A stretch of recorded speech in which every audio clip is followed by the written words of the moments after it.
Scoot, I'm a huge fan, so this is just like whenever this came across my table, I was so stoked. Um, I can't think of a bad role that you've had, man. Like you make them your own. And same with Cliff, in Blood for Lust, traveling salesman and entangled in crime. What aspects of his personality did you find most compelling? Um, I that great question, by the way. His simplicity, I found it really compelling.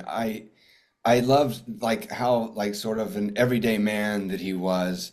I love the time period, a traveling salesman, which is a very sort of known job during that time, and also his willingness to do what's best for his family and fight for his family. Those are things that I sort of connected to that I really liked about Cliff that I thought were interesting to portray. Awesome. Yeah. Yeah, there's a few films that I can think of that, it's the man down and out has to do it, for his family. And I this one I think definitely gets added to the list as far as that type of niche. Um, can you talk a little bit about collaboration on set, working with Kit, who plays Ricky? How did your on-screen dynamic evolve, during filming? Um, First, I thought Kit Harington knocked it out of the park on this. It was such a cool character and something I haven't seen him do. He was wonderful to work with and very collaborative. Rod Blackhurst, very collaborative. And between the three of us, I felt like, we had such a great time and a great relationship working together on set. And I didn't know I didn't sort of meet up with Kit until, probably a week or so before we started filming. And I just loved everything that he was doing with the character. And I thought that it was a great juxtaposition to what I was doing with Cliff that made for, an interesting on-screen dynamic. We both worked with Rod pretty intensely we had a lot of time for prep for this project because we knew when it was going, and I was on it for, I don't know, 2 or 3 years before we started shooting. Um, the whole process and, working with Rod was such a great experience because it is such a collaborative process and he takes a ton of input from the actors. Yeah, I was really curious about that with Rod. Uh, did he allow improv for you guys, or how did the scenes kind of come in? Like, I guess, can you maybe describe that collaboration a little bit more? Did he allow you to? Because you said he like looked for feedback and things like that. So did he allow improv ultimately? Yeah, he allowed a little bit of improvisation, and I can't remember what was improvised or what not, but it was more of like I think the collaboration with the characters and what the Yeah. characters that we wanted to play and how we wanted to build them out, and all the things that Kit Harington did for Ricky. He built that character from the ground up. You know what I mean? There was a backbone to him on the script, but I really think Kit came in and really painted that picture. And so Rod, through these conversations, I mean, sure, there was some pushback from the filmmaker, of like, oh, well, that's too much or that's too little, but but um, but either way, he was really open to hearing our suggestions and our ideas, and ran with a lot of them. And I think I'm sure in improvisation moments that yes, he was absolutely open to it. At the end of the day, he's the editor or he's the one cutting it. So there was a lot of freedom that he gave us on set when we were working. Awesome. Yeah, that's exactly why I say improv instead of improvisation, just because earlier when I was prepping for this, I kept getting stuck on it for some reason. But yeah, I don't know why. It's like a word I use every day, but going from one I guess not really difficult, but different word. How about preparation? Like uh did you under like how did you make this feel so authentic? I know not a salesman isn't like the most fun gig, I guess you could say, but both you and Kit, it like I guess maybe the collaboration, going back to that as well, it just really felt very authentic. And so did you like deal with drug runners or gun running, or like how did you make it feel so real, man? I think that's what as the actors we're always doing our best and struggling with is to bring that authenticity to the roles or to the job that we're on. I had some familiarity with drug running in sort of the culture of it based on I was worked on a film or a show called Narcos for a Yeah. long time, and so I had some that background and history from that. But I mean, that's just a Kit's a phenomenal actor, and you know what I mean. He has that ability to come in and bring that authenticity based on whatever I don't know what research that he did to prep for the part or whatnot, but I think that's in a way a little bit irrelevant. He's just a great actor, and so Yeah. good actors can come in and just make it believable and keep it real and grounded. And I think that that's what we were both most striving for than anything is to keep that authenticity and make the film feel real and grounded. Another character that I really liked in this film was the environment, and so I kind of want to know about filming in Montana, and did that help influence your performance? Because as a from my perspective as a viewer, the atmosphere really kind of helped tell that story. And like I myself, I'm from Texas, so like when I see movies that take place in Texas, I always kind of look for that to be authentic, and not everyone wears the cowboy hat down here. And yeah, I really just appreciated the environment, and I was kind of curious from your perspective how you felt about it.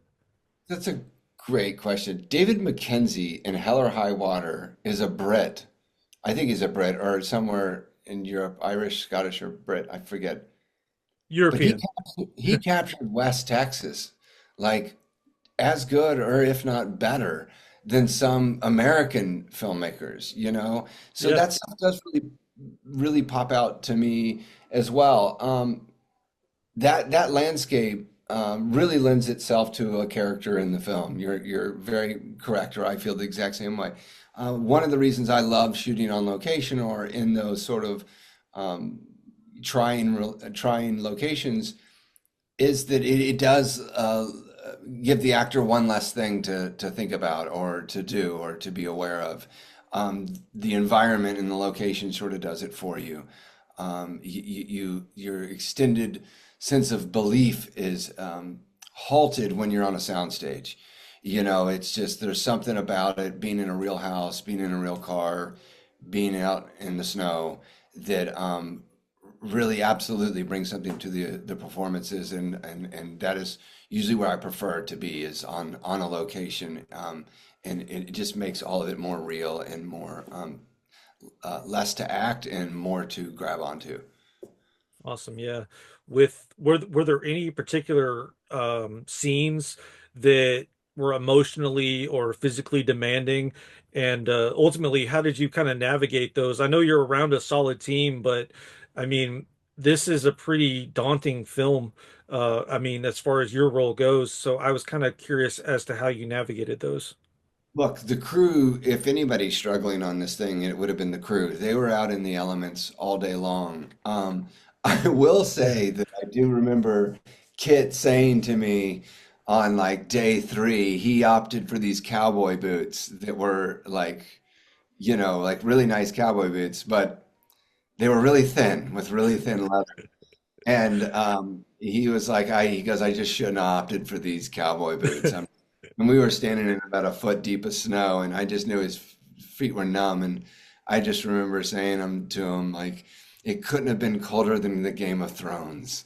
And and so we had some laughs about that. But but yeah, so you know, the elements were trying, no doubt. But again, that's something that I feel like really makes the film, gives it a texture to it, and also is a contributor to the story and the tone.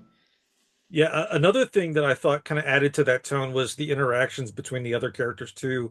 Let's not forget about John Lucas, Stephen Dorff. How did you build a rapport, to deliver those performances with, those guys? Look, I was really humbled and really lucky to have these guys come in and support me on a film.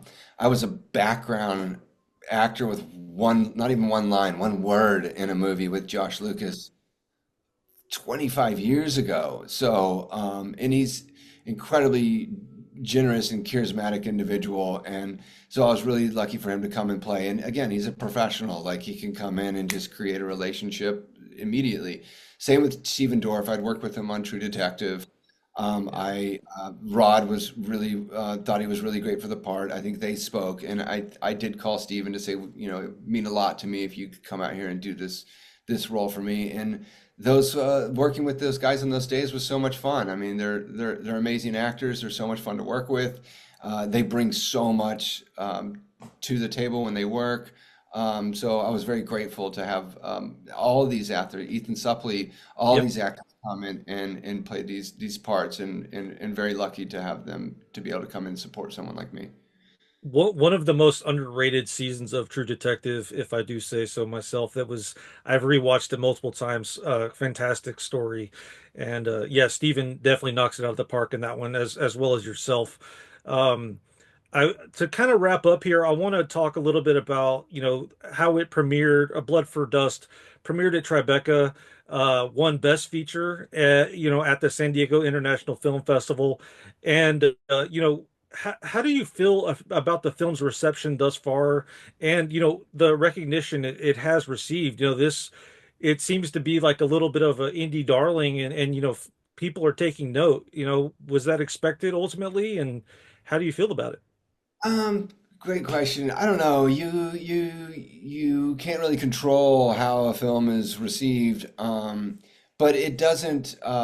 It's not that big of a surprise to me. I think Rod is a great filmmaker. It's why I really wanted to work with him and sort of reached out to him to try and do something. He did a documentary, Amanda Knox, and so just based on his documentary format and abilities, like I thought for sure that he would make a wonderful narrative feature film director. And so he's got a tight knit crew that he works with, same DP, same crew, you know, same keys. Um, he's very specific about when he's working, very authentic. I just feel like all the ingredients were in the soup. So I'm really pleased that it's being received well. But at the same time, I had a lot of confidence in Rod and the team he put together, and also the actors that were able to come onto this thing, a producing team. I mean, it takes a village to get something like this made. So when the soup's right, you know. Yeah, I guess to kind of cap this one off, uh, what do you hope, I guess, or is there anything else you want to mention about the film to kind of get viewers excited? And then also to like, is there anything you want people to take away from Cliff's journey ultimately? Well, at the time, great question. What I want people to take away from it is be entertained Yeah. at the end of the day, like any other film, to take something from it, a little bit of something, but also have some sort of escape from your own reality. I think that's why a lot of us like to go to the cinemas and get lost in these stories.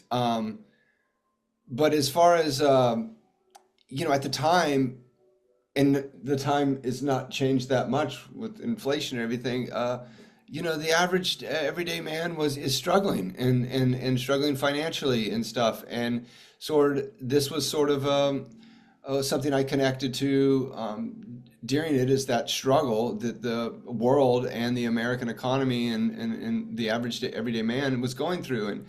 And what links that would one go to help his family or save his family or support his family. And so those were the things that were sort of poignant and predominant with me when I was doing the film or prepping for the film or getting ready to or trying to get the film off the ground when Rod was trying to do that. But um, and I think that those themes are still present now. And so again, I hope they enjoy the film because it's entertaining, and they can get some sort of escapism from their lives and dive into this journey. But all in all, like we're here to entertain, and so with sprinkling a little bit of a message on top.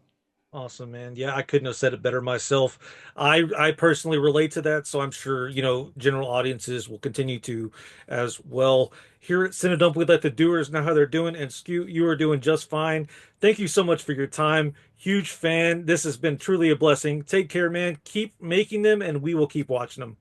Hey, thanks, Jesse. Thanks for taking the time, man. I really appreciate it. Thank you, sir.